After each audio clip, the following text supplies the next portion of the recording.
Hello everybody and welcome to another toy review. In today's video we're going to be taking a look at another offering from Takara Tomy as part of their Diaclone Reboot. This is the DA-14 big powered GV and the DA-15 big powered die NAUTS set. Now big powered comes packaged in a big plastic clamshell. He comes with a very hefty instruction manual, and we also get a catalogue showcasing some of the Diaclone figures, what's involved with the big powered set, and other figures in the Diaclone world. It's growing, and we also get a set of sticky pads. And here we have everything out of the package built up into their vehicle modes. First of all, let's have a look at the pilots. I've always been amazed by how good these pilots look, and yet they make absolutely terrible looking headmasters and figures to go with the masterpiece Transformers line. I mean, that's a pretty darn good sculpt considering the size of these figures. And if this is your first time witnessing these pilots, we have arms that can come up and they're on ball joints, so we can actually bring them out to the side. There's a bend on the elbow. We do have an abdominal crunch on there. No waist rotation. Legs again are on ball joints. They can come out to the side. You can bring them out forwards. We can bend them at the knee, and we have little tiny magnets in the base of those as well, so they can stick to metal objects. So we can have them walking around on the side of your refrigerator or something like that. I'll be honest with you, having this big powered GV in hand, it really reminds me of the Starias, or Star Warriors they were called. They were guys that I used to get when I was a kid and used to be able to make those up, and they had kind of clockwork mechanism on the back. You twist it round and then the guns would fire on the chest. Absolutely loved those. Maybe one day I'll be able to afford them again. They seem to have skyrocketed in price. Anyway, we get 3 figures with this set. Again, all much the same, just different decos, reuse of those same parts with the silvers and the metallic blues. Really, this is my favourite of the 3. I like the kind of silvery grey torso, but even the attention to detail there on the chest, rather tasty indeed. The upgrade set has 5 further pilots, again done up in this matching silver and blue deco, and we also get 2 of the cycles. We kind of need these because we've got at least 8 seats amongst everything here and only 3 pilots, so these little booster packs are a great way to fill your ranks. Now they are fun, but they are not cheap. Again, you're ending up paying around £30 for an upgrade kit. So it's entirely up to yourself. They're not essential, but if you like to display things in vehicle modes and you like to have pilots for everything, then these are good army building kits. First of all, let's take a look at the powered 01.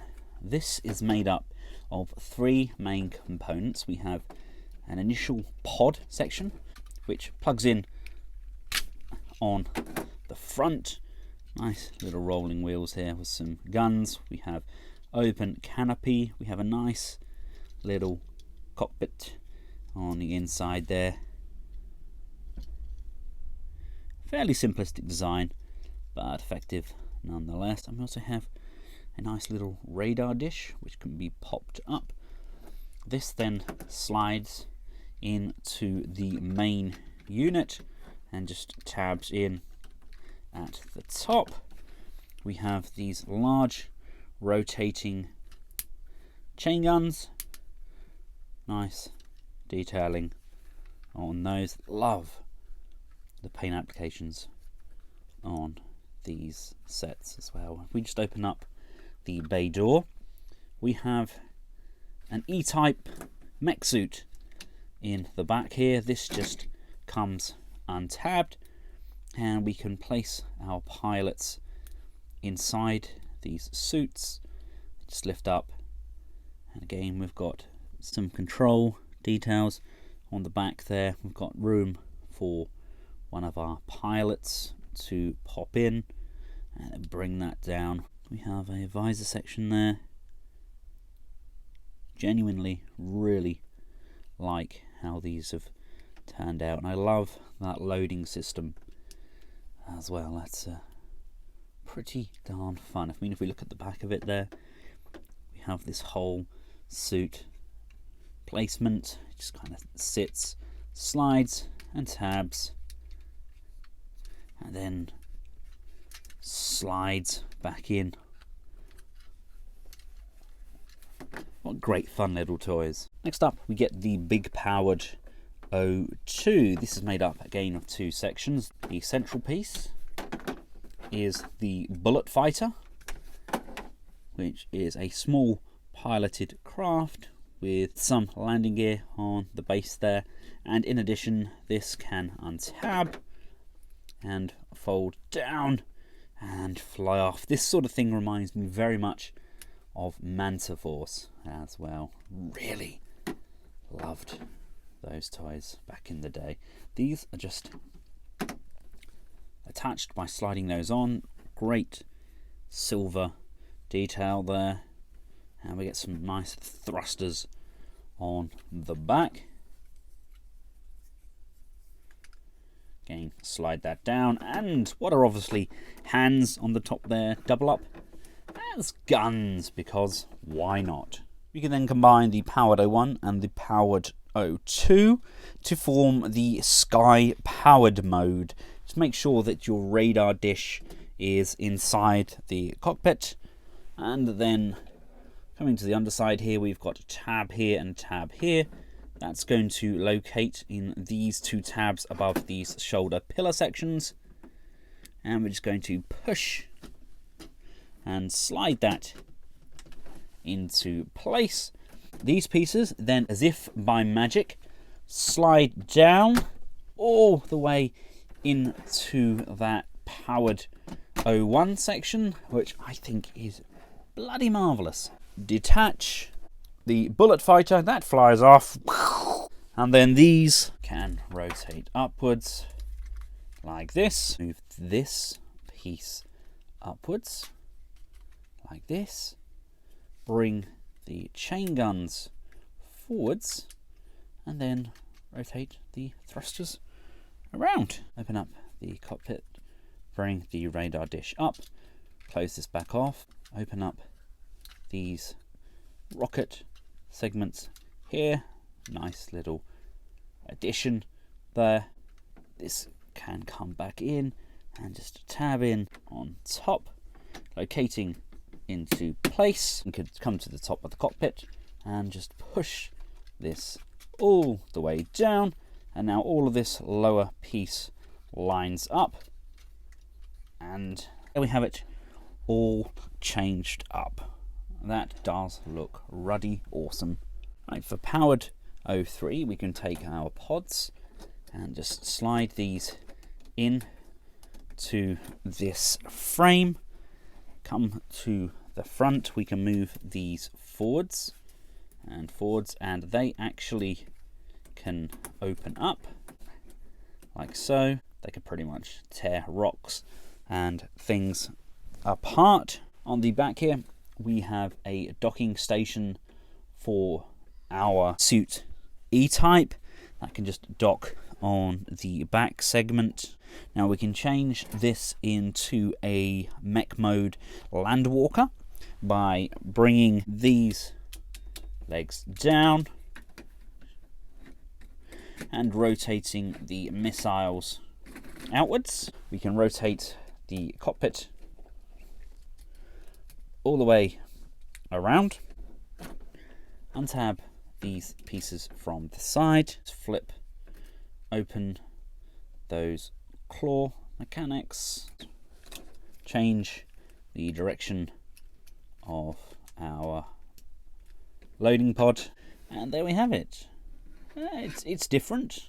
That's one thing I can say about it. We do have some space again on the rear here for mounting our E-type, but there we go. That's the kind of mech walker thing. Now let's make up powered 4 and 5. We have these small units on the front. They have space for 2 pilots in each, and again they have a radar dish. Each unit has a large retractable claw arm, and we can also convert each one of these into a repair base mode by flipping these pieces down. We can flip down the ramps so people can gain access. This has huge transformer kind of Optimus Prime trailer nod here. Of course, he was a Diaclone back in the day. We can take off our attachments. This can attach on here, and this can kind of be lowered down to have work done on it, or we can bring in our type E's and they can just be laid down, and then they can go down and they can work on everything as well. And we also have storage space for 2 of the Diaclone bikes, and they can actually be kept there. They can be stored there if needed, because everything closes up and wraps around it, very much the same as what we get with the Optimus Prime trailer. Remove this canopy piece. We can actually convert this into attack mode. This will come up and over, and it's actually going to compress fully down, tabbing inside this. Bring these ramps down and bring this up and close these off around it. Rotate this piece up and over so the hooks are now at the front. Bring in our radar section, flip that up, tab the cockpit in, flip this weapon around, bring that down to the back, fold this in like so.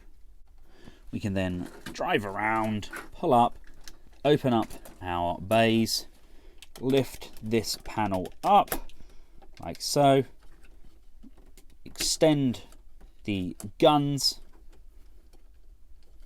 and that is our attack mode.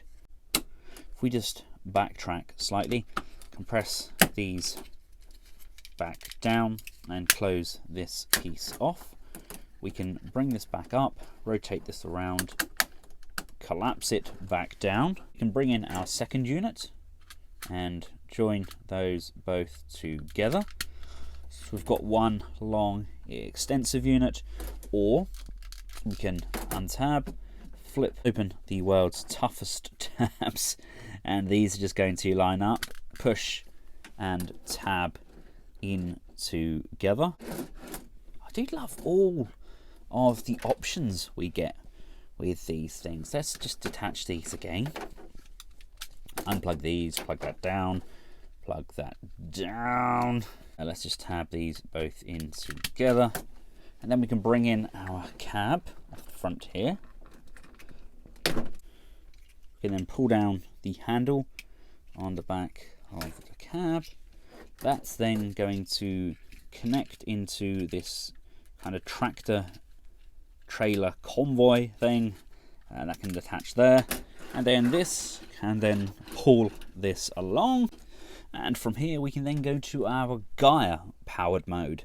Let's start with this reverted back, so everything's how it was. We rotate this top torso segment, untab these pieces, bring these down, bring the treads back up, out and around, put your radar dishes away, close these back off. This is then going to tab inside these carriers.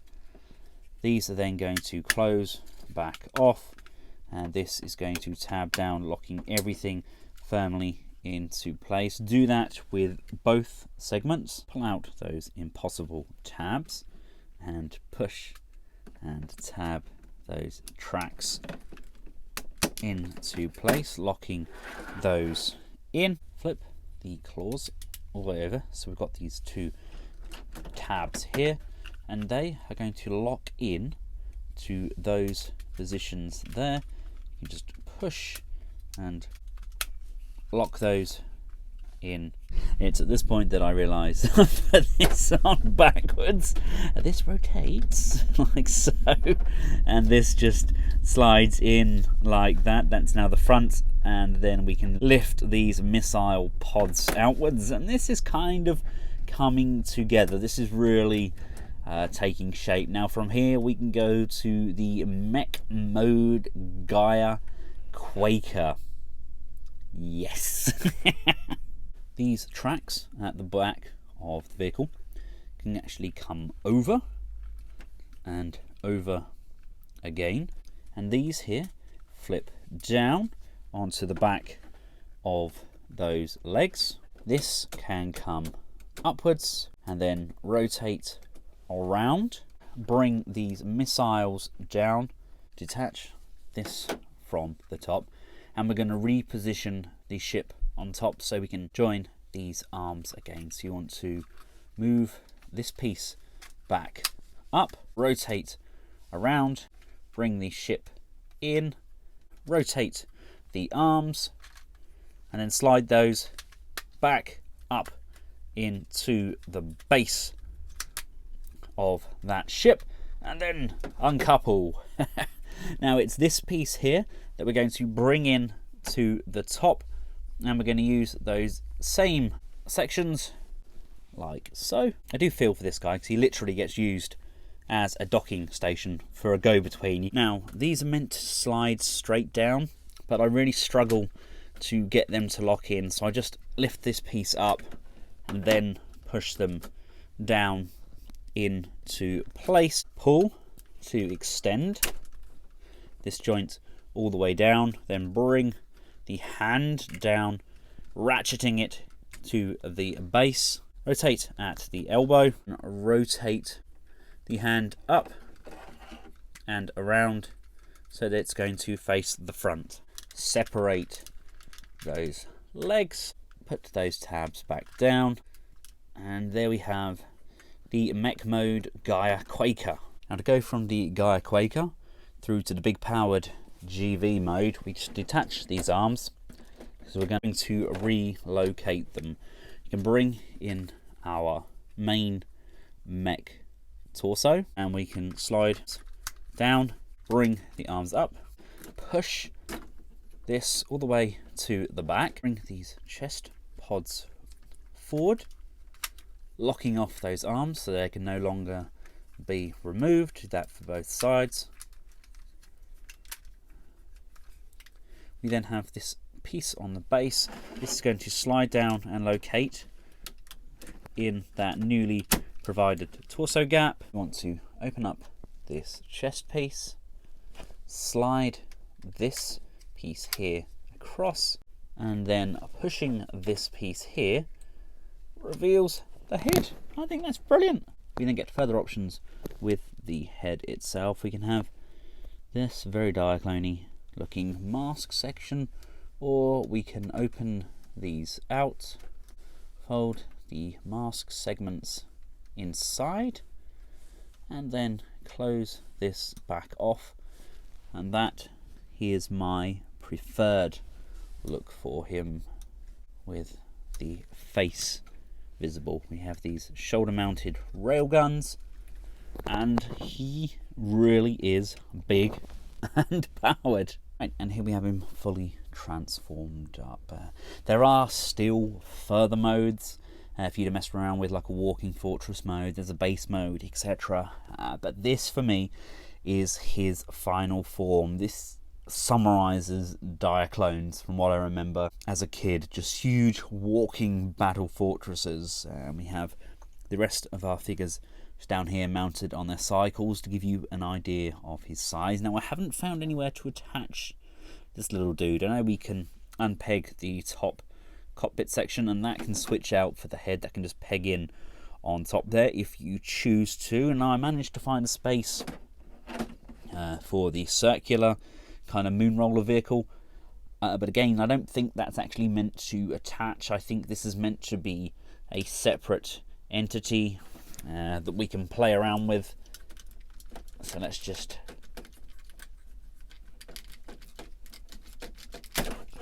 remove that and bring that down.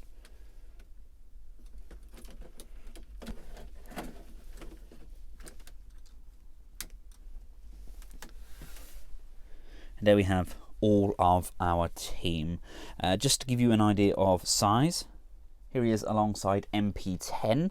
Now, he's not massive. A lot of people thought he was going to be bigger, but on the scale of what they've produced with these Diaclones, then he is a giant walking fortress. I would love to see something like this done to the size of the Titan's Metroplex or Fortress Maximus, but it's just cost. There's so much engineering involved here. It's a very hefty piece, and it looks absolutely amazing. It's got a great array of paint applications, loads of different ingenious hinges and sliding mechanisms. Everything works, and it works to an exceptional standard.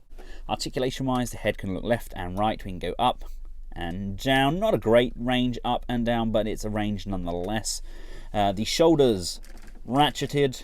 This lower arm piece can move up, and that itself can come out.